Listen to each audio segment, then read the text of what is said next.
قاری صاحب، جب خاندان میں کسی کا انتقال ہو جاتا ہے تو لواحقین میت کے پاس بیٹھے ہوتے ہیں اور کوئی شخص یا کوئی مہمان آتا ہے گھر میں اور پھر وہ کہتے ہیں کہ بھائی دعا کیجیے. اب وہ سب دعا کرنے لگتے ہیں مردے کے لیے. دعا ختم ہوتی ہے، پیچھے سے کوئی اور آتا ہے، پھر اس کے لیے دوبارہ دعا شروع ہو جاتی ہے، پھر وہ ختم ہوتی ہے، پھر کوئی تیسرا شخص آ جاتا ہے. تو یعنی کہ یہ ایک سلسلہ چل رہا ہوتا ہے کہ لوگ آ رہے ہوتے ہیں اور سب سے دعا کروا رہے ہوتے ہیں. تو کیا یہ مناسب ہے یا بندہ اپنی ہی دعا کر لے؟ میں جاننا چاہتا ہوں کہ شریعت اس بارے میں کیا کہتی ہے. اور وہ خود میت کے جو ورثاء ہوتے ہیں نا، وہ بھی تنگ آئے بیٹھے ہوتے ہیں کہ یار ایک تو ہمارا بندہ مر گیا، ایک انہوں نے پریشان کر رکھا ہے، جو بھی آتا ہے دعا کرو، جو بھی آتا ہے. یہ رسمن ہے، اس کو دعا نہیں کہتے. اور وہ میں نے اکثر دیکھا ہے، وہ اتنے لوگ تنگ آئے بیٹھے ہوتے ہیں، ہاتھ اٹھایا ہوا ہوتا ہے اور برابر والے سے پوچھ رہے ہوتے ہیں اور یار وہ تیری بھینس بیمار تھی، کیا بنا اس کا؟ ہاتھ اٹھائے ہوئے اور اس کو بھینس کی بیماری کا پوچھ رہے ہیں برابر والے سے. لیکن قاری صاحب، کچھ احادیث ایسی بھی ملتی ہیں جس میں نبی صلی اللہ علیہ وآلہ وسلم نے دفناتے ٹائم جو ہے وہ دعا کی ہے مردے کے لیے، اور ایسا لوگ کہتے بھی ہیں. اس بارے میں کیا ہے؟ دفنانے کے ٹائم پر نہیں، دفنانے کے بعد. دفنانے کے بعد مٹی وغیرہ جیسے ڈال مٹی دیتے ہیں، پھر اس کے دی. بعد نبی صلی اللہ علیہ وسلم سے لمبی دعا ثابت ہے. ہر کسی کے لیے لمبی دعا نہیں کی، حضرت سعد کے لیے لمبی دعا کی تھی، ہر کسی کے لیے لمبی دعا نہیں. اور یہ ٹھیک بات ہے کہ نبی صلی اللہ علیہ وسلم سے ثابت ہے. ہاں، دعا کرنی سنت ہے.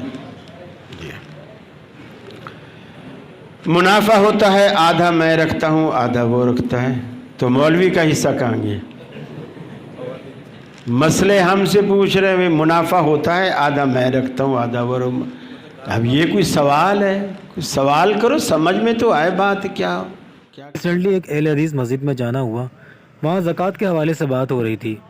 تو میں نے ان سے کہا کہ زکوٰۃ جو ہے وہ مسجد میں نہیں لگتی ہے. لیکن وہ وہاں پر ایک حضرت تھے، بڑی داڑھی تھی، عالم تھے میرے خیال سے. تو وہ کہنے لگے نہیں، زکوٰۃ جو ہے وہ مسجد میں دی جا سکتی ہے. تو آپ ذرا رہنمائی فرمائیں، نبی صلی اللہ علیہ وسلم سے کیا یہ ثابت ہے کہ زکوٰۃ مسجد میں دی جا سکتی ہے؟ اہل حدیث میں اس میں دو نقطہ نظر پائے جاتے ہیں. سید بدیع الدین شاہ صاحب راشدی رحمہ اللہ مسجد میں زکوٰۃ دینے کے قائل تھے. تو اب بھی جو جمیع سندھ کے علماء ہیں وہ اس کے قائل ہیں، اور وہ مسجد اور جو دیگر علماء ہیں وہ اس کے قائل نہیں ہیں. اور شاہ صاحب کہتے تھے فی سبیل اللہ جو لفظ ہے اس میں مسجد بھی شامل ہے. اور ہم یہ کہتے ہیں کہ لفظ فی سبیل اللہ سے صرف جہاد فی سبیل اللہ مراد ہے. جس بھی مفسر نے وہاں تفسیر کی ہے فی سبیل اللہ کی، وہ جہاد فی سبیل اللہ سے کی ہے.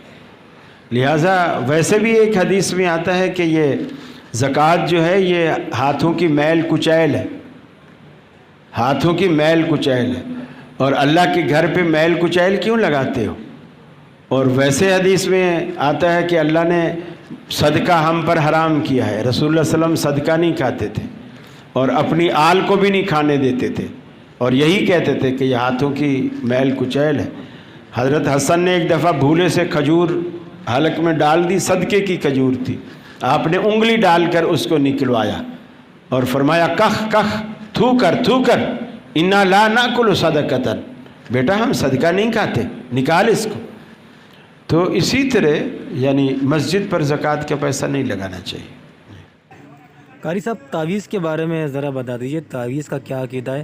اور یہ بھی کیا کہ کسی قسم کا کوئی وسیلہ ہوتا ہے؟ تعویذ وسیلہ نہیں، تعویذ تو شرک ہے. من تعلق تمیمۃ فقد اشرک، کہ جس نے تمیمہ لٹکایا اس نے شرک کیا. تو قاری صاحب، جو لوگ تعویذ دیتے ہیں تو کیا ان کی امامت میں نماز ہو جائے گی ہماری؟